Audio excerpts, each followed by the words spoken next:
guztiei eta ongi etorriak, eskerrik asko etortzeagatik, Bilbo Sarreko Memoria Taldeak antolatu duen hitzaldi honetara.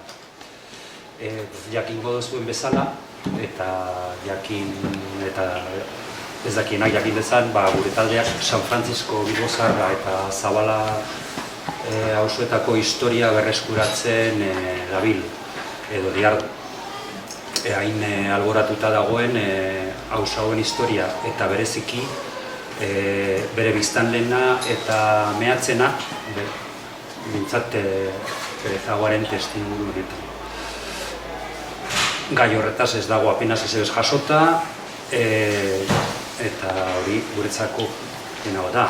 Badirudi mehatzetan lan egin zuten milaka pertsona horiek eta sortu zuten milaka milioi peseta sortzeko bota zuten izerdia errekara joan zala eta ez zaigu oso zilegia iruditzen. Lan horren barruan 2025an, iaz, taldeak Facundo Perezaguaren memoria berreskuratzeko lan bat egitea erabaki zuen. Iruditzen zitzaigulako auzoko bere garaian, auzoko lider eta zinegotziaren irudia berreskuratzea merezi zuela. Eta ekin genion kanpaina bati, alde batetik, zer egin gendun, bere biografia idazten zuten bi idazleetako bat karri gendun, honelako hitzaldi bat emoteko, eta beste alde batetik kanpaina bat hasi gendun sinadurak eskatzen hainbat taldeen artean, udalari eskatzeko zerbait oroigarri bat ipini izan Gimnasio kalean. Kale hori 30. hamarkadan Facundo Perezaguaren izena izan zuelako udalak berak ipinita. Baita ere egon zen busto bat, eta gero transizioa eta gero beste hainbat pertsonai eta gizon emakumeen memoria berreskuratu dan bezala Perezaguarena horre alboratuta gelditu zalako. 23 taldeen sinadurak lortu gendun eta badirudi ekimen hori bide honetik doala. Ikusiko dugu, etzi, zazpiretan, Gimnasio kaleko eskinean ekitaldi bat egingo dugu, bere omenez, eta ikusiko dugu, momentu horretan zer dagoen. Eta orain, gaztelera pasako naz, azken finean la charla va a ser en castellano, entonces, en primer lugar, para aquellos que no me hayan entendido, bienvenidos, muchas gracias por venir. El grupo de memoria de Bilbao la Vieja intenta recuperar la memoria histórica de los barrios de Bilbao la Vieja, San Francisco y Zabala y hace hincapié, a veces, no siempre, en la historia de las minas y de los mineros, y dado que nos parece que esa parte de la historia básica para entender la creación de nuestros barrios ha sido completamente dejada de lado por las instituciones. Entonces, dentro de este trabajo, el año pasado se nos ocurrió hacer una campaña que veíamos necesaria para la recuperación de la memoria de Facundo Perezagu, que fue líder obrero, fue concejal del distrito de las Cortes, fue muchas cosas y dentro de esa campaña, en una charla, uno de los escritores de su biografía nos hizo un gran panegírico de todo su trabajo. Además de eso, también llevamos a cabo una recogida de firmas entre grupos del barrio para solicitar al ayuntamiento que hiciese un acto de memoria en forma de placa o similar en la calle Gimnasio, que a mediados de los años 30, antes de la Guerra Civil, llegó a tener el nombre de Facundo Perezagu y un busto colocado por el propio ayuntamiento. Obviamente no pedimos que que se cambie el nombre de la calle, nos parece muy bonito, de la calle Gimnasio, aparte es parte de su historia. Y parece ser que este homenaje por parte del ayuntamiento va por buen camino. Veremos, pasado mañana a las 7 también tenemos convocado un acto allí y veremos cuáles son las últimas noticias. En cualquier caso, de la charla del año pasado fue un acto de homenaje en el que parecía que Pérez-Agua lo había inventado todo y que cuando él llegó aquí no había nada, cosa que, como todos y todas sabemos en las historias que leemos, pues no siempre es así, o sea, nunca todo nace del Big Bang tan claro, ¿no? Evidentemente, antes de la llegada de Pérez-Agua había gente que se movía por Bilbao organizando la clase obrera. Por eso hablamos con Juancho, que se mostró dispuesto a hacernos este año una especie de precuela, como en las pelis, y contarnos un poco de qué es lo que había antes, qué se encontró Pérez-Agua cuando llegó aquí, ¿no? Juancho Estebaranz, ¿es el apellido? González.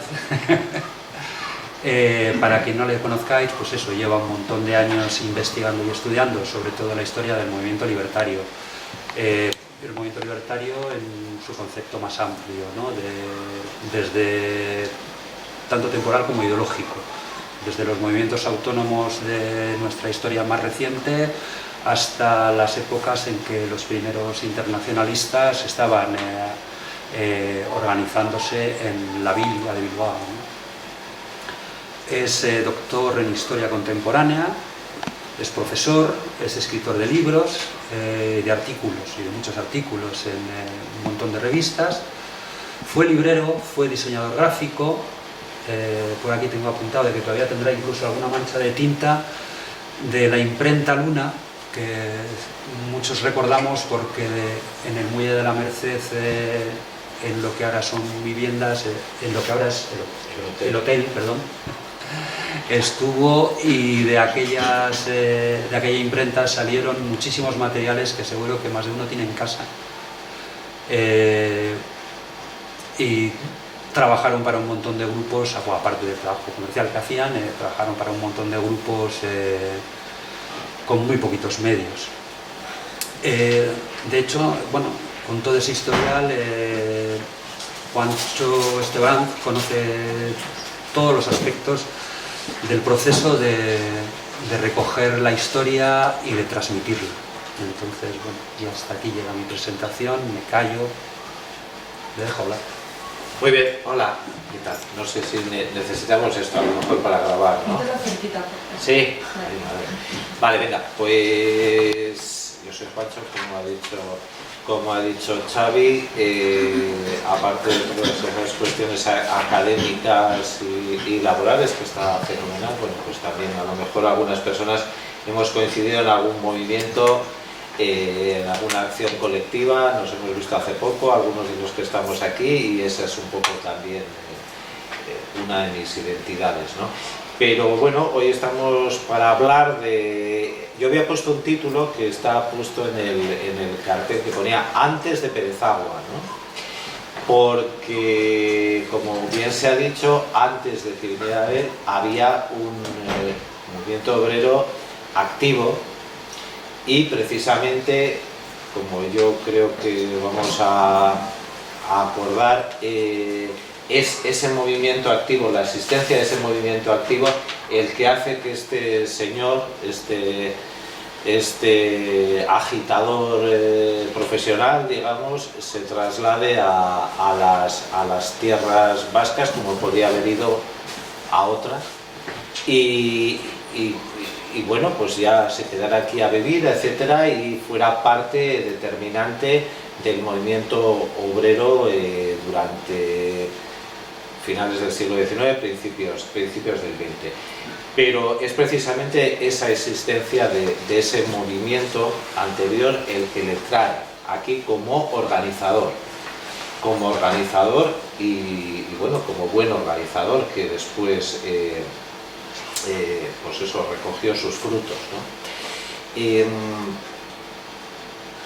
Yo creo que me voy a ir un poquito hacia cómo se hace la historia. Muchas veces la historia se hace con cuatro, digamos, bueno, hay una especie de, no sé, hay como unos trucos, ¿no? Y se utilizan, pues, por ejemplo, para hablar del movimiento obrero vasco, se habla de la figura de Pérez Agua como si fuera el pionero, ¿no? El que trajo la idea aquí a la ciudad de Bilbao, incluso al País Vasco, etc. Pero no solo es eso, sino que ese tipo de simplificaciones se utilizan no solo con el bueno de Facundo Pérez Agua, sino con mucha gente, ¿no? Y con esas simplificaciones está bien para que podamos bueno, pues transmitir esa historia y conocerla, etcétera, pero hay que darle un poquito la vuelta a todo eso, y en eso quería compartir con vosotros y vosotras, ¿no? Darle un poquito la vuelta a esa simplificación que puede ser más o menos práctica, pero que no es real, ¿no? Que no es real. Voy a hablar de otra simplificación anterior, que es los internacionales, las internacionales, ¿vale? También sobre esa primera agrupación de productores que son conscientes de su capacidad de producir y por lo tanto de la incapacidad de las clases propietarias, o sea, de construir una identidad obrera. También sobre los internacionales, sobre la internacional, hay una simplificación absoluta y basada, digamos, en una serie de patriarcas. En este caso no es Facundo, pero son otros patriarcas, y parece que son que la historia del asociacionismo obrero está basada en la existencia y en la llegada de esos patriarcas. Cuestión que no es así, ¿no? Tampoco. Es todo mucho más complejo, afortunadamente. Entonces, cuando internacionales, internacionalistas, aquí como en este país nuestro ha habido esa extraña raza de los internacionalistas, las personas que hacen solidaridad internacional como una especie de entidad política que no hay fuera de, yo creo que de Euskal Herria, etcétera, esa palabra. Bueno, pues más o menos se les llamaba internacionales a esta gente que puso en marcha esa coordinación a partir de, bueno, pues de la década, prácticamente de la década de 1860 en realidad, ¿no? Bueno, y os decía lo de los patriarcas, ¿no? Entonces se supone que la internacional es una especie de idea de unos pensadores alemanes que estaban ahí en Londres, y se les ocurre hacer una internacional obrera y todo esto sale muy bien, etcétera. Pues claro, si fuera así sería un cuento poco creíble, ¿no?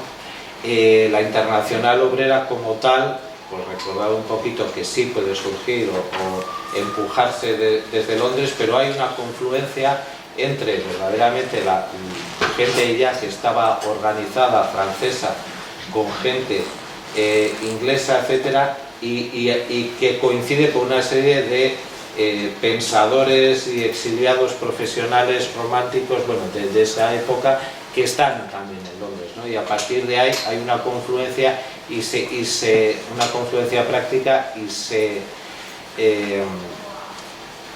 se convoca, digamos, una reunión fundacional, que es esa fundación de la Asociación Internacional de los Trabajadores, pero que tiene que ver con una trama organizativa y una trama práctica que ya existía. Otro de los mitos que hay, ¿no? Que es cómo llega esa internacional al Reino de España, no vamos a decir el Estado español, que no existía mucho entonces, el Reino de España, y a Bilbao en concreto, o incluso a San Francisco, ¿no? ¿Cómo llega finalmente? Pues también hay una simplificación, que es, hay un individuo que es de esa corte, digamos, de los notables que están alrededor de la Asociación Internacional, que se desplaza al Reino de España, y ahí va a Madrid, y allí predica, digamos, su internacionalismo y allí empieza a aparecer el primer núcleo de internacionales que se dispersan por el Estado español y hay una casualidad, o no, de que hay un vitoriano entre ellos, Manuel Cano, si no me acuerdo mal, y entonces este señor es el primero que trae la idea de la internacional, digamos, a las tierras vascongadas, y a partir de ahí empieza la idea a funcionar. Bueno, pues realmente, si fuera así, pues es un cuento que se puede contar, pero no tiene mucho que ver con esa realidad, ¿no? Bueno, ese es el que llaman el mito de Fanelli, que Fanelli es el italiano que supuestamente es mandado por la Internacional y que es muy amigo de Bakunin, etc., y que llega a Madrid y conecta con todo este grupo, que además se hace una foto, que es la famosa foto de, no sé, 20 hombres en pirámide, y arriba está el patriarca, que es Fanelli, y ahí debajo están todos los internacionales que después se dedican a predicar esa noticia, ¿no? Como si fuera un evangelio. Bueno, claro, no llega a ser así, ¿no? Hay que pensar que en los años 60 también, en el Reino de España, había una gran agitación social, fruto de esa industrialización que se hacía sobre los hombros de los productores y productoras, y había una gran agitación. Y no solo eso, esa agitación, sino que también había una realidad de asociacionismo. Esa asociación tampoco se había inventado con el futuro obrerismo. Esa asociación ya existía desde los tiempos gremiales, etcétera, que los gremios se habían oficialmente disuelto, etcétera, habían empezado las asociaciones obreras, en principio como un apoyo, etcétera, y la agitación progresiva de esas asociaciones es la que va llevando a la crisis de todo ese reino, de toda esa economía. Y es precisamente esa crisis y esa agitación progresiva la que hace que esa gente que se está moviendo tenga noticia de que existe, más allá de las fronteras, una serie de gente que dice que ha hecho una internacional y que quiere agrupar un poquito a todas esas grandes agitaciones, a todas esas grandes asociaciones que hay por toda Europa y que ya se han levantado en el año 48, en muchos años anteriores. Y entonces es esta misma gente la que manda, digamos, emisarios a esas, bueno, saben que a lo mejor se van a reunir en cierta ciudad, etcétera, y bueno, primero mandan noticia de que están interesados en conocer qué es esa de la idea de la internacional, y posteriormente consiguen, incluso antes de que se hiciera el cambio de régimen, una revolución que le llaman la Gloriosa, copiando el nombre a los franceses.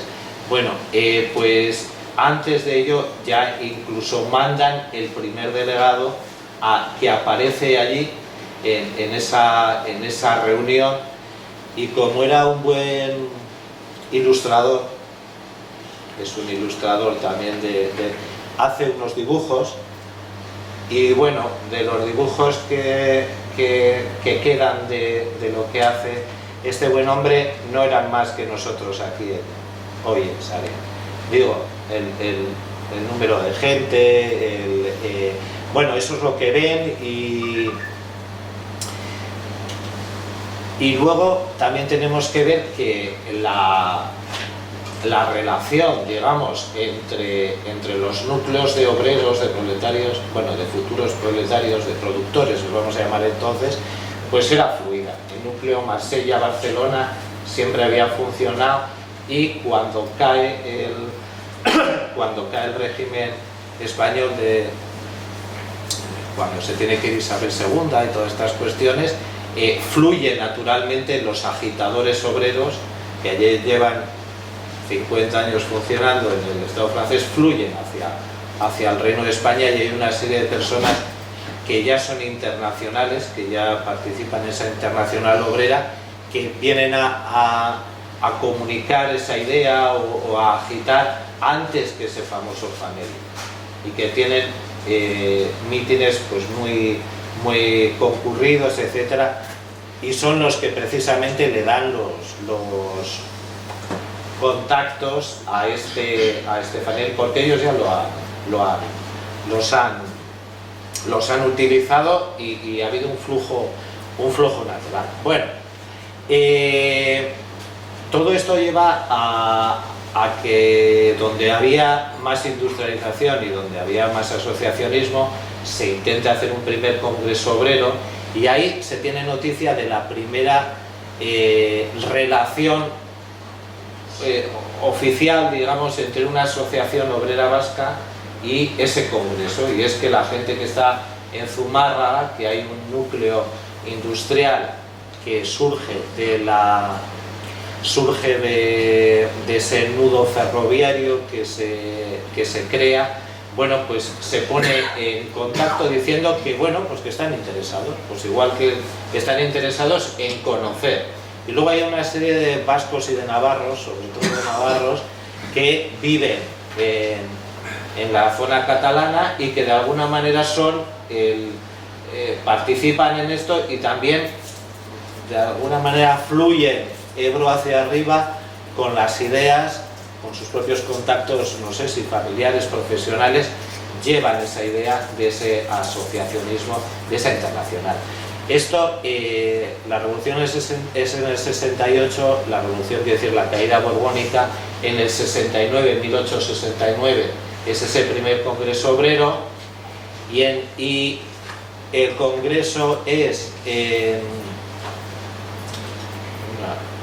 ahora no sé, me bailan alguno, es 1870 creo el congreso, 69 estoy, bueno, cuando se realiza el congreso hay unos primeros contactos desde Bilbao, si alguien se acuerda de las fechas mejor que yo, que lo diga,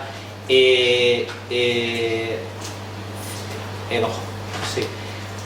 Bueno, hay unos meses, poquitos meses después. Es la comuna. Sí, pero bueno, eso ya es la legalización. Bueno, creo que en el 69 es el Congreso Obrero. Bueno, meses después ya hay un primer grupo de Bilbao que se pone en contacto con la gente que había organizado el Congreso porque quieren participar de esa idea de la internacional.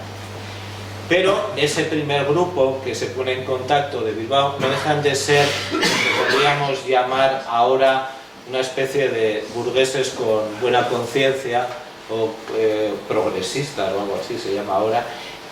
Bueno, pues gente que tiene una cierta conciencia social, pero no tiene realmente no son productores. Y las propuestas que hacen por carta a la gente que se queda con la secretaría de ese primer congreso obrero de la Internacional, a la cual ya os digo, de las tierras vascongadas solo Zumárraga se había mostrado interesada o tenía conocimiento. Sus propuestas eran un poco desde el punto de vista casi cercano, no sé si a la caridad, pero no a la conciencia de entre iguales de clase.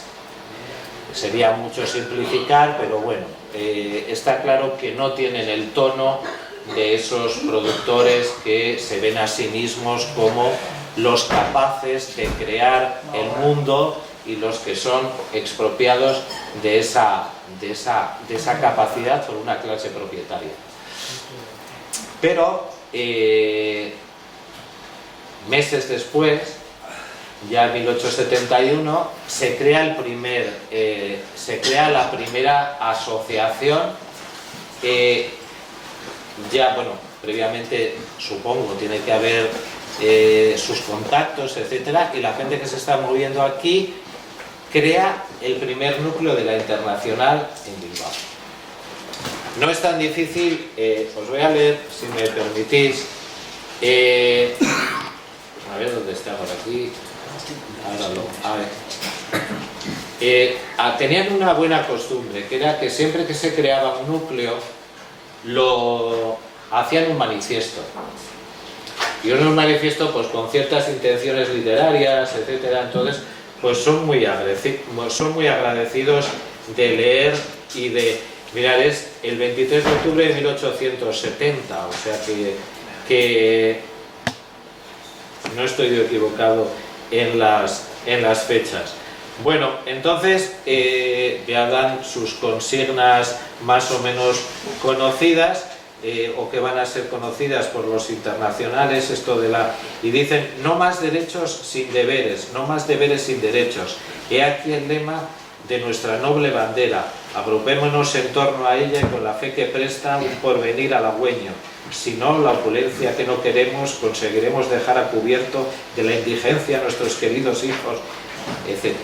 Bueno, las personas que firman esta junta, pues es el 23 de octubre del año 1870, y os voy a decir, son todo hombres: Benito Ramos, M. Zulueta, Pedro Pascual, Venancio de Lecea, Celestino de los Santos y Benito Arrugaeta. Yo creo que esta primera junta de este primer núcleo de la Internacional desmiente de alguna manera el que el asociacionismo es un asociacionismo de las clases emigradas, etcétera, a no ser que estas personas casualmente, el 50%, tuvieran apellidos netamente vascos y otros bastante habituales en estas tierras. Entonces, como yo creo que demuestra que existían esos grupos previos y que no son tan difíciles de que se juntaran, digamos, a esta idea de la Internacional. Este núcleo de la Internacional, que se junta en Bilbao, conocemos poco de las calles. Todas las noticias son indirectas. No ha quedado documentación, son todo noticias indirectas que aparecen en la prensa obrera de otras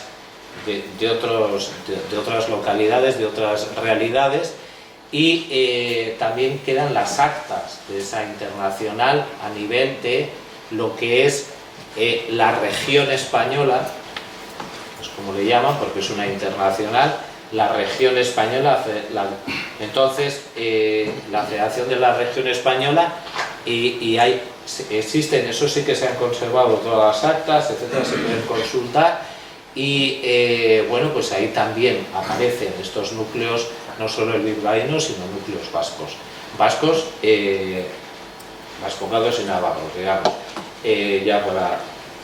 Bueno, entonces esta gente enseguida lo que hace es poner en marcha un periódico, y desgraciadamente también ese periódico que se llama La Voz del Trabajador, no hay ningún tipo de número, no se conoce ningún tipo de número. De hecho, algunos historiadores han decidido que a lo mejor era un mito, a lo mejor que habían sacado un número.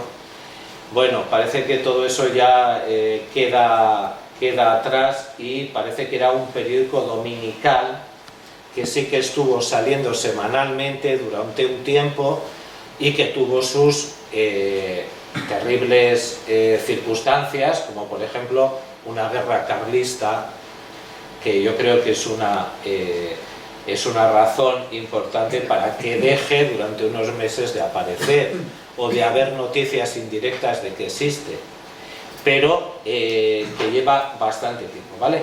Y ahí en la Voz del Trabajador pues volvemos a ver algunos textos interesantes, muy de la época.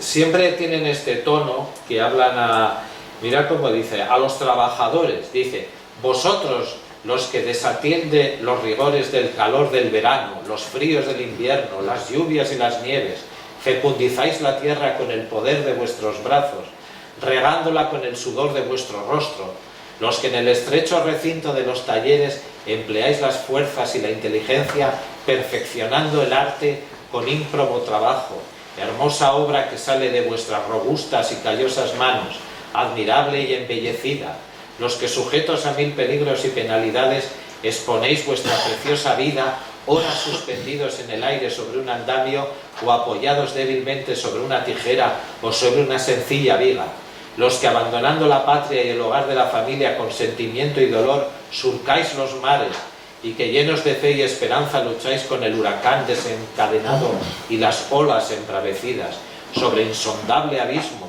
tumba ignorada que lleváis a vuestras plantas, los que por último con nosotros formáis parte de la gran familia de los desheredados, todos juntos contribuimos a enriquecer a unos pocos privilegiados, para vosotros escribimos, a vosotros dirigimos nuestra voz. Hijos del trabajo, que es la única y verdadera nobleza que existe, y amantes de los fueros, de la verdad y de la razón.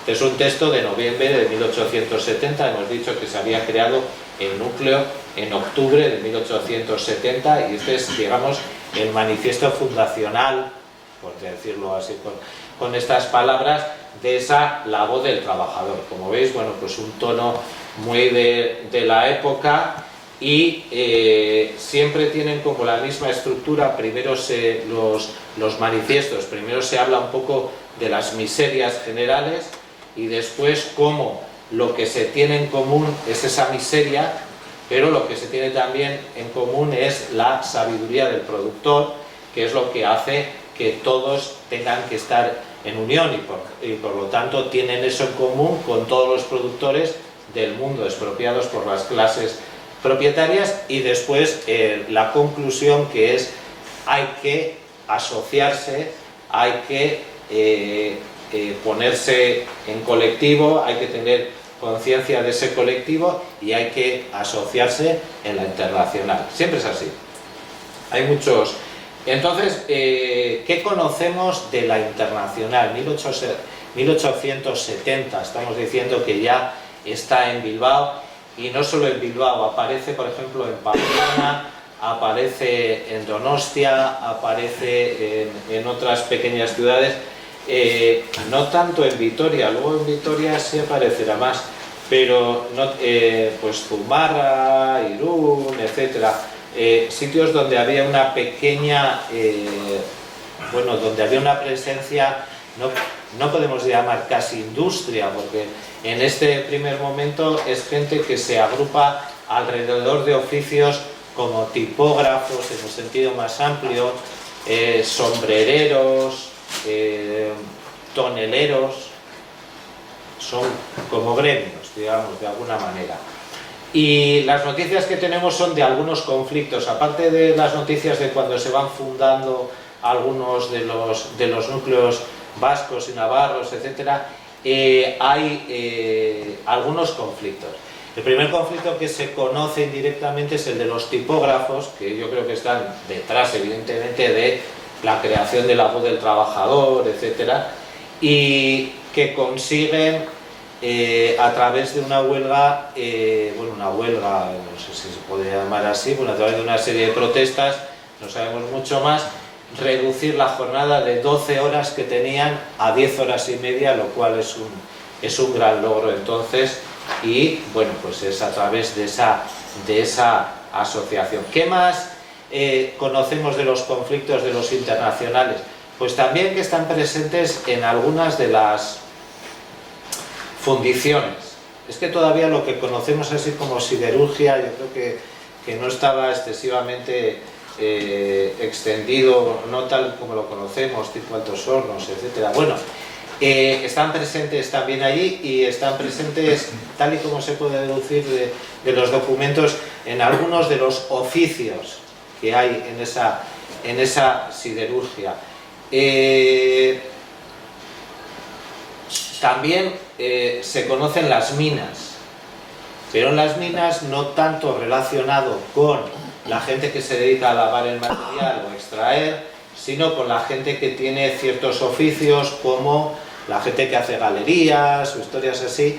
Bueno, y ahí, por ejemplo, hay una intervención en la cual los patrones amenazan con traer personas de Inglaterra, obreros, o sea, esquiroles ingleses, para hacer ese trabajo, y ahí hay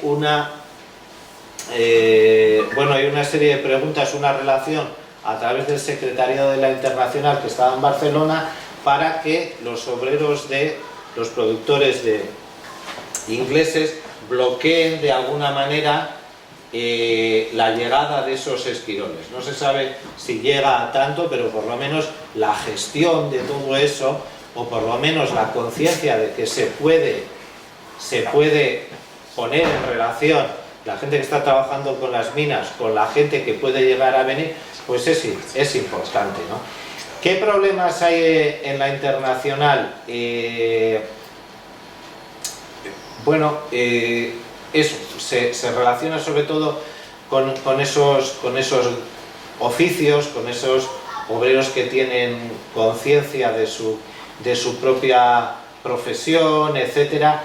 Parece que no hay mucha relación con la gente más empobrecida que está en esas primeras minas, etcétera. Y también la internacional como tal tiene muchos problemas. Por ejemplo, se ha dicho la comuna que es del 71, ¿no? La comuna de París, que hay otras, la de Lyon, lo que sea, todas ellas, y eso hace que, claro, que la internacional vaya cayendo, que finalmente sea ilegal, ¿no? Porque, bueno, pues es capaz la internacional de crear grandes conflictos, como ha habido en Francia, pues no va a permitir la primera república, la joven república, que eso ocurra, ¿no? Y por lo tanto viene también esa ilegalización. ¿Qué problemas también hay? Problemas internos de cómo concebir esa internacional.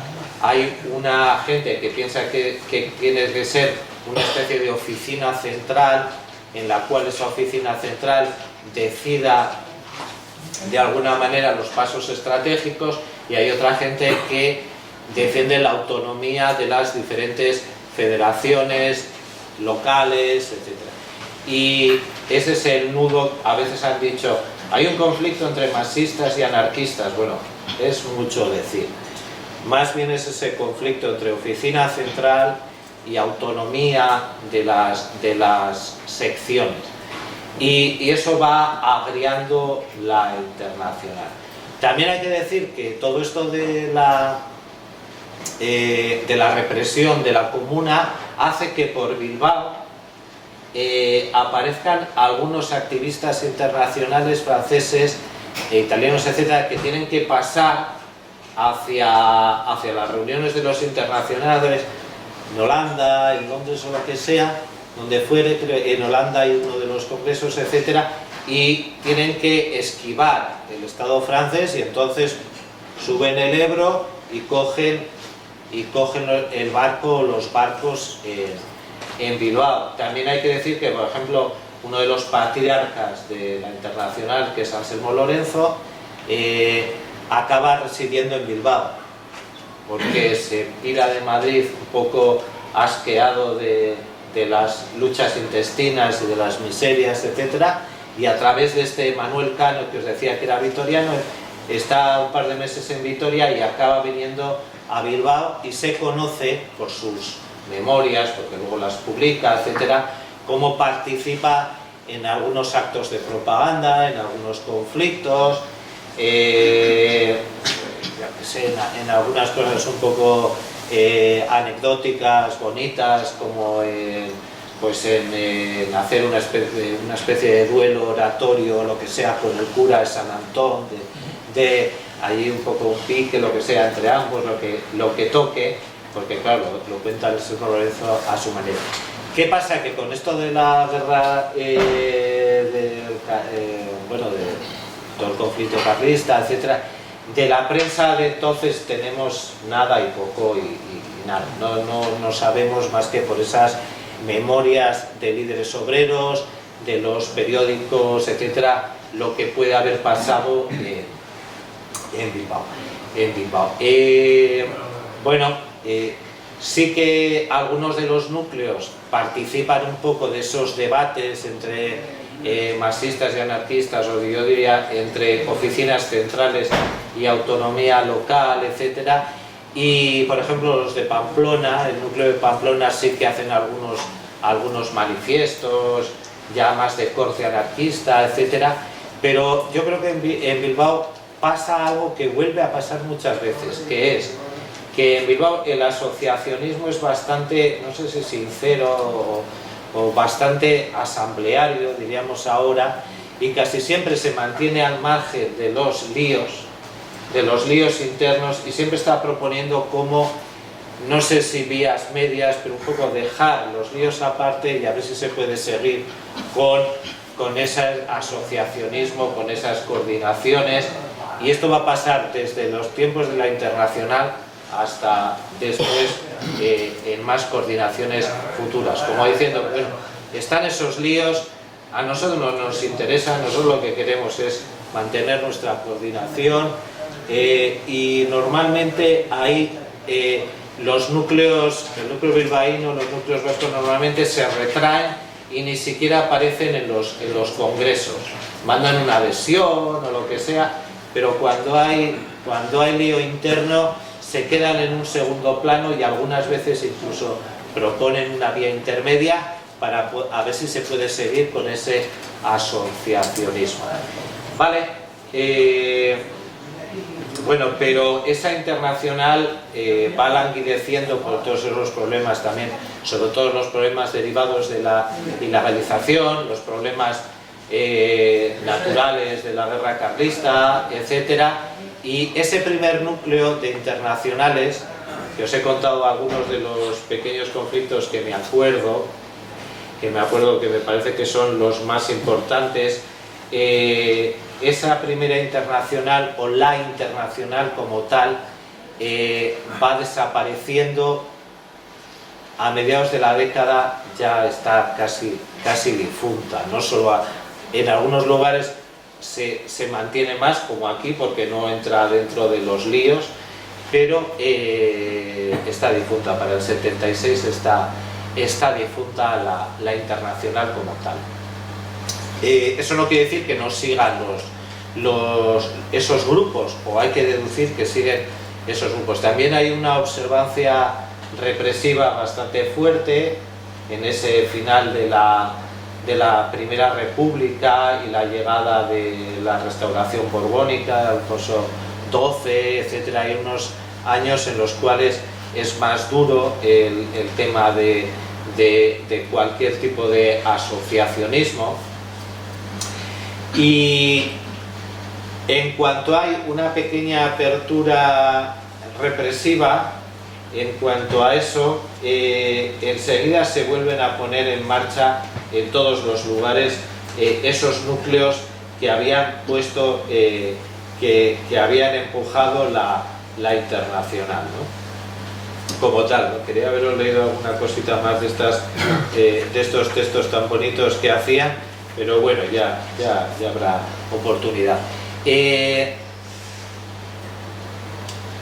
Como os decía, en cuanto a la restauración borbónica que hay con la década de 1880 abre un poquito las compuertas, vuelve todo ese asociacionismo a funcionar.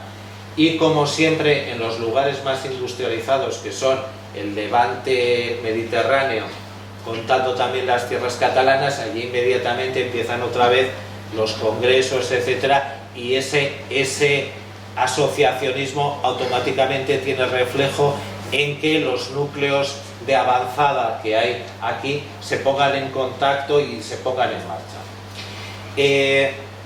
Con la década del 80 lo que hace es aparecer de nuevo la Federación de la Región Española, pero ya se llama, le cambian el nombre así de una manera, de esto de las ilegalizaciones, entonces le llaman la Federación de Trabajadores de la Región Española, le ponen la T, a ver si cuela, y cambiándole el nombre. Y sí que hay una dirección que es como muy legalista, no quiero que se le vaya de las manos, no quieren tener problemas, quieren desarrollar el asociacionismo obrero y no quieren aventuras, porque muchos internacionales habían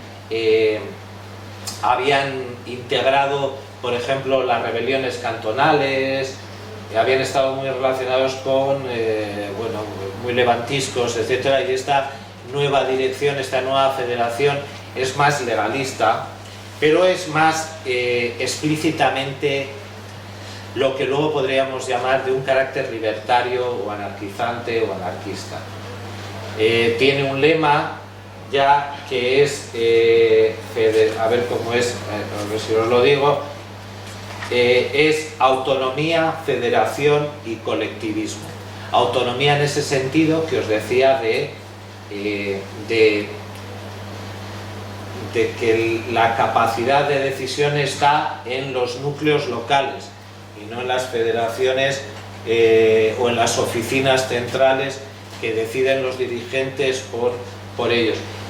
Luego está federación de esos núcleos locales y colectivismo, y con colectivismo también ya están hablando de una idea anarquizante que es, bueno, se llama anarcocolectivismo, y una de las cuestiones más, no sé cómo decir, distintivas es que se rechaza el participar en el ámbito de la política. Que eso en la época de la Internacional no estaba tan claro, ni siquiera por la gente que participaba en los núcleos más anarquizantes, etc. Es una conclusión que va llegando bueno, pues esos núcleos de internacionales. Aunque en el primero de esos manifiestos que os he leído, en 1870, ya están hablando, mirad lo que dicen esos bilbaínos en 1870 que os he leído, de la fundación del primer núcleo. Dice: nada tenemos que esperar de los partidos políticos, que en su ambición de constituirse en poder, si no paralizan el trabajo, contribuyen eficazmente a amortiguar nuestro espíritu de laboriosidad y desenvolvimiento económico, distrayéndonos de nuestros talleres con halagos y pomposas promesas que hasta ahora por ninguno hemos visto realizadas. Bueno, ellos hablan de los republicanos federales y así, no están hablando del Partido Obrero ni ninguna historia, pero bueno, ese que os decía, autonomía, federación y colectivismo, es el lema de esa segunda federación de internacionales.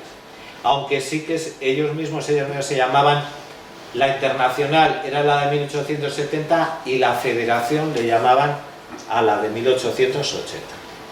Entonces, como os decía, comienza en Cataluña y esta sí que se replica en los territorios vascos de una manera meteórica. Se pierde el núcleo navarro, no se sabe por qué, pero de pronto enseguida conocemos que se funda el núcleo vitoriano, que claro, acordaos que la guerra carlista y todos estos líos han estado muy cerca antes.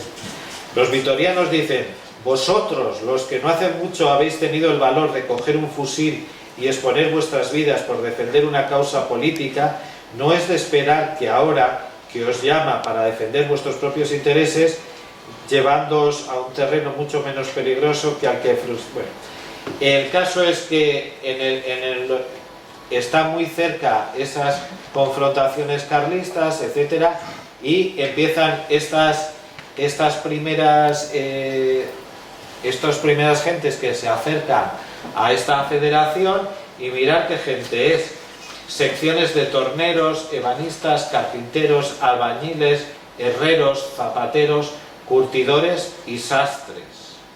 Son los que aparecen en esa primera agrupación vitoriana.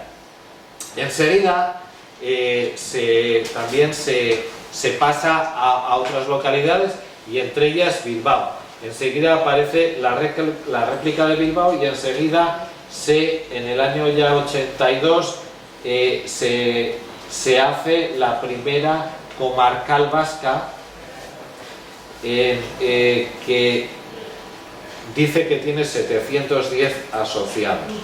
Bueno, el primer congreso de la comarcal vasca es en Vitoria, el segundo es en Bilbao, y lo que sí hay que decir que así como ese primer núcleo de 1870 no deja rastro, incluso algunos de sus más conocidos nombres llegan a ser después conocidos políticos de los partidos republicanos o de lo que sea. Aquí, de los de 1880, es como el germen de todo lo que sería el asociacionismo obrero. Aquí sí que hay una línea de continuidad entre lo que luego seguiría en el primer tercio del siglo XX. Y bueno, pues en Bilbao enseguida aparecen núcleos, etcétera. Y por ejemplo, el primero que se conoce es la Sociedad del Arte del Hierro, que recoge a todos esos gremios relacionados con, no sé, con la fundición. Aquí sí que hay que decir que en 1880 ya hay un paisaje parecido a lo que luego será en el siglo XX. O sea, ya hay la explotación del mineral del hierro, que antes se exportaba directamente a Inglaterra, ya se realizan grandes altos hornos para poder transformarlo en la propia Vizcaya. Y eso hace que las minas se multipliquen muchísimo las personas que trabajan allí. Normalmente es gente empobrecida que viene de territorios vizcaínos, de las provincias vascas limítrofes, burgaleses y riojanos,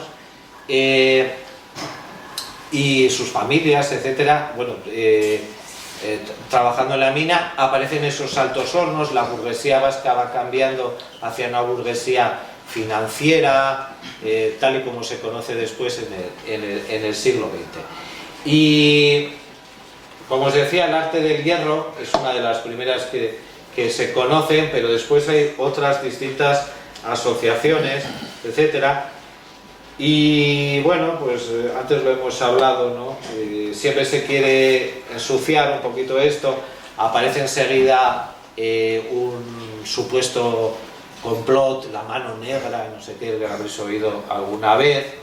La mano negra, bueno, como hablando un poco de ese fondo levantisco y más contra los caciques que había en ciertas zonas rurales, etc.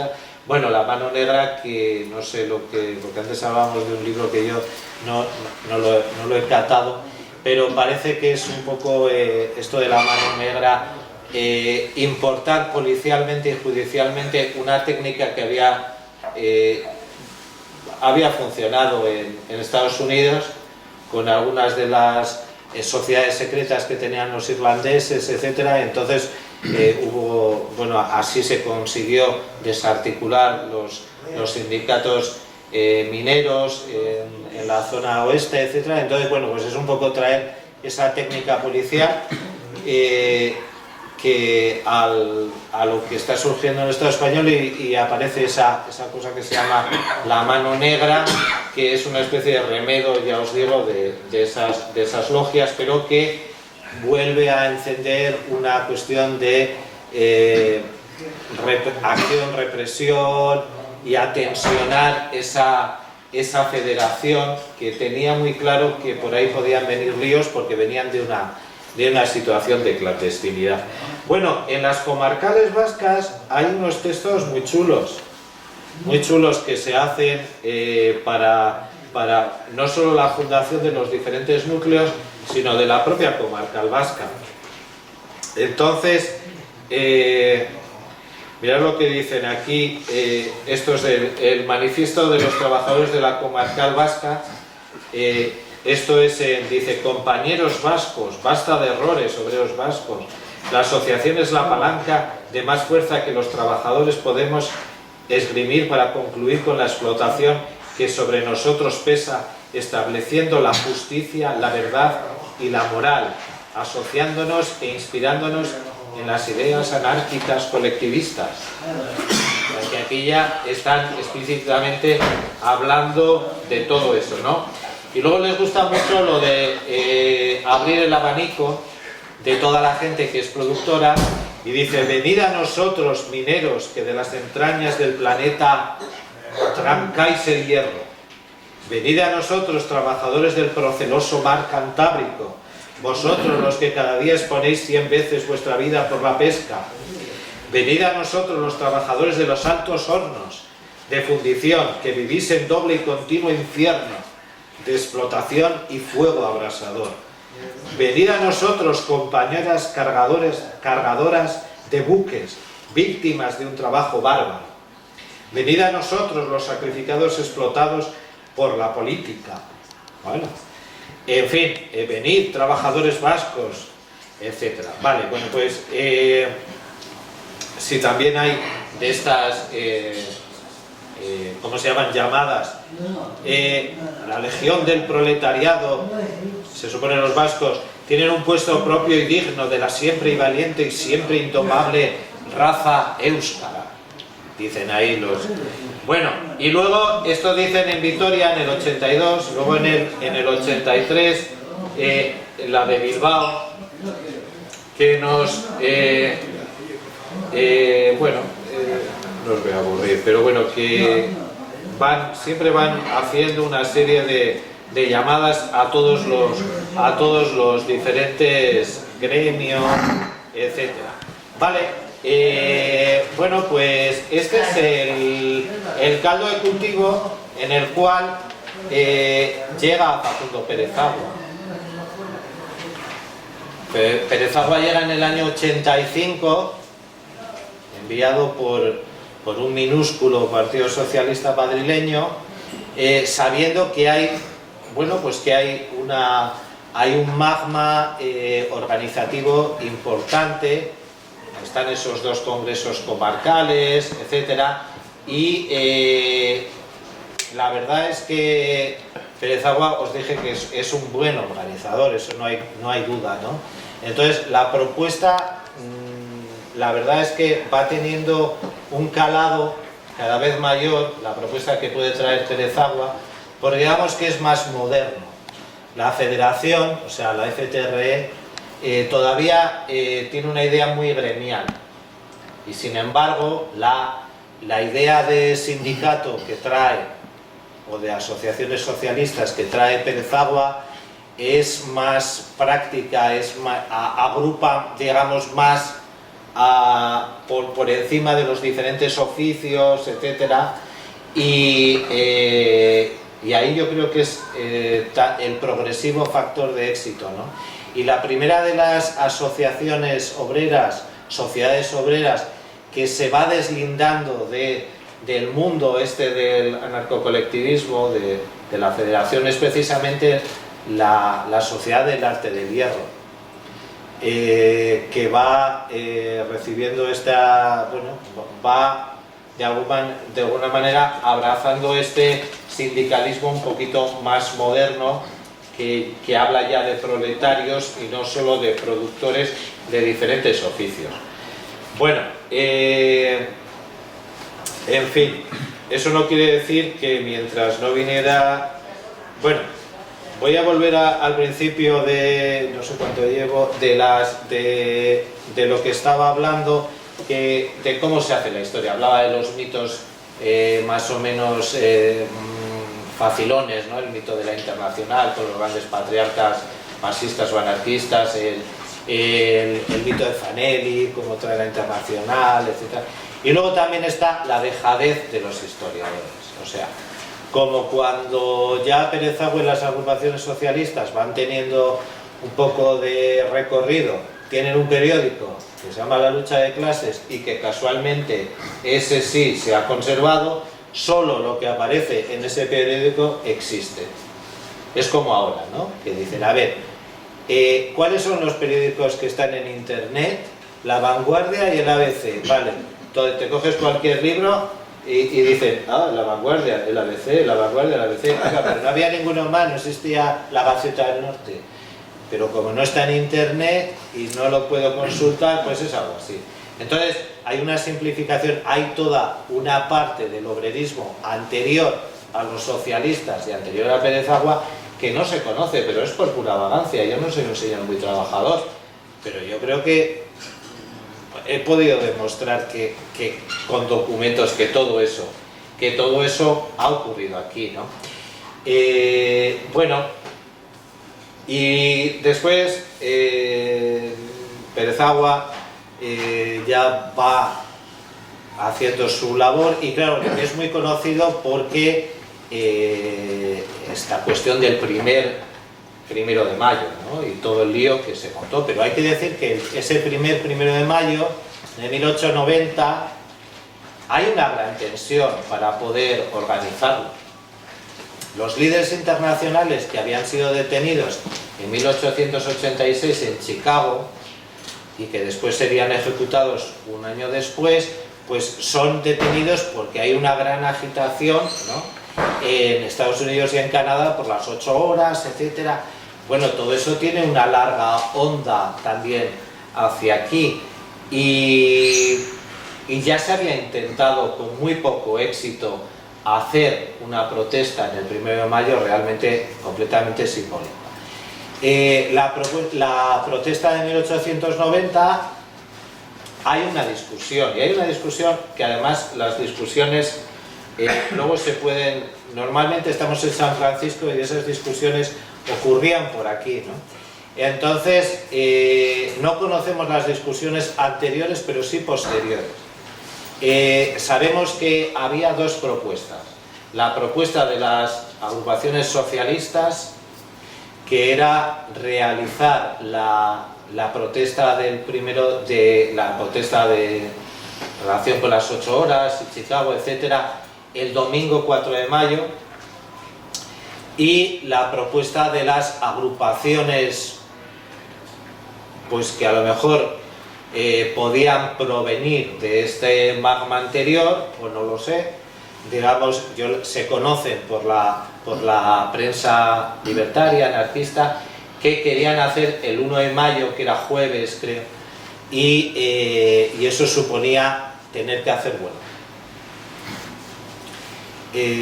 Bueno, como sabéis, en Bilbao fue el 4 de mayo, en Donostia, en Gasteiz, salieron el 1 de mayo, en Donostia hubo un meeting, bueno, una reunión obrera el 1 de mayo también, no, el 4 de mayo, perdón, y el 4 también hubo aquí, y aquí hubo, bueno, una especie de marcha hasta el gobierno civil, hasta la gobernación, y allí se entregó un escrito. La cuestión, ya sabéis, es que como después hay una detención de líderes obreros, eso provoca una huelga y al final hay 10 días de una especie de huelga casi insurreccional, y todo eso acaba con más detenidos, con muertos, etcétera, y ahí se convierte en el primer gran 1 de mayo. Pero conocemos aquí en San Francisco estaba el Teatro Romea, que yo no sé exactamente, aquí vosotros quizás podéis saber dónde estaba. La Laguna Gimnasio. Entonces, ahí en el Romea, que a veces le llaman el Teatro del Gimnasio, pero bueno, el Romea... Es que había sin gimnasio. Eso es, el Teatro del Gimnasio, el Romea, ahí solían haber las reuniones, los mítines. Entonces, en julio hay un debate, en el cual se sacan un poco los colores de cómo se organizó lo del 1 de mayo, que si tenía que ser en festivo, que si no, que habéis tenido mucha suerte, entre comillas, que al final se ha liado parda, porque al final ha salido bien y el 1 de mayo se ha convertido en algo más que una romería. Parece que esas caricaturas de que el 1 de mayo era una procesión, pues claro, como se conocía, pues iban los diferentes gremios y los mineros con sus estandartes. Bueno, sí que debía parecer un poco procesión, pero bueno, cada uno hace lo que conoce. Entonces conocemos los debates del Romea sobre lo que pasó en ese 1 de mayo. También conocemos, digo ya para ir terminando con cuestiones más locales, al año siguiente, en el año 91,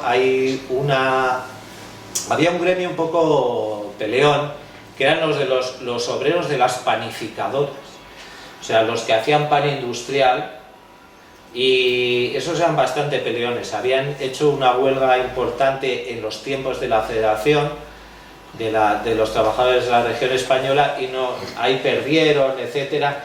Pero bueno, en 1891 hay una nueva huelga que sale más o menos bien, etcétera.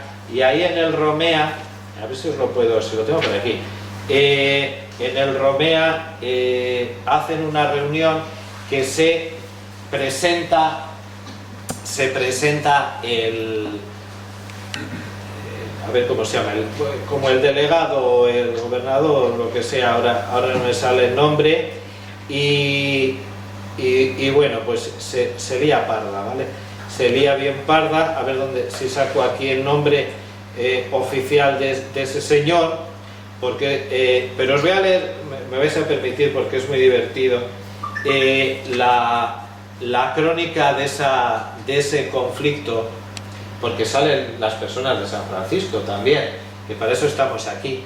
Dice: encontrábanse en huelga los panaderos, los de las panificadoras, y con tal motivo los burgueses hacían un robo manifiesto en el pan, pues con la disculpa de confeccionarlo con obreros extraños al oficio, no solo robaban en la clase, sino en el peso también.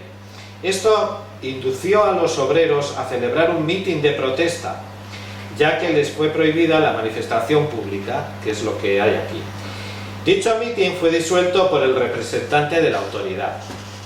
Una vez disuelto en la calle, el mismo representante, y sin que nadie lo agrediese, sacó un revólver y lo disparó sobre un obrero, dejándolo muerto en el acto. Este es el famoso Juan Mondragón, que luego aparece mucho en la prensa obrera, que era un señor carlista, pero bueno, pero que murió, que estaba allí.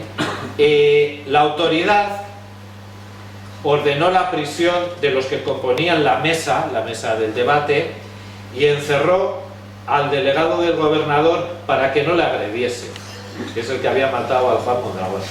Cuando llevaron los presos a la cárcel, la fuerza armada que les conducía, a pesar de ser mucha, era impotente para defenderse de los que se oponían a la conducción de los presos.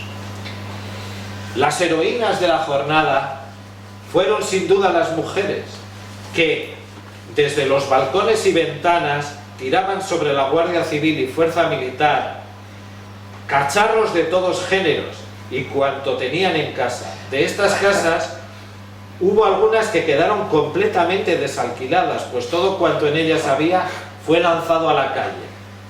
Cuando sacaron al delegado de la autoridad del sitio, donde estaba guardado convenientemente custodiado para llevarlo a otro más seguro, arremetió contra él y sus guardianes el pueblo, que pedía su cabeza, y fue herido en la misma de un ladrillazo. Hubo carreras de caballos, tiros y demás accesorios, resultando bastantes heridos de una y otra parte, entre los que figuran un guardia civil con 2 balazos y una anciana de 66 años con otro. Vale, bueno, pues con esto ya acabo yo esta cuestión, que lo que os quería comunicar un poquito es que eso, que antes de estos líderes más conocidos hubo todo un entramado obrero, y que es precisamente este entramado el que atrae a organizadores como Pérez Agua y bueno, que participan en esa continuidad de un movimiento que comenzó, que sepamos, oficialmente en 1870, aunque ya sabemos que antes de la clase también hubo sus enfrentamientos. Y hasta aquí me callo. Muy bien.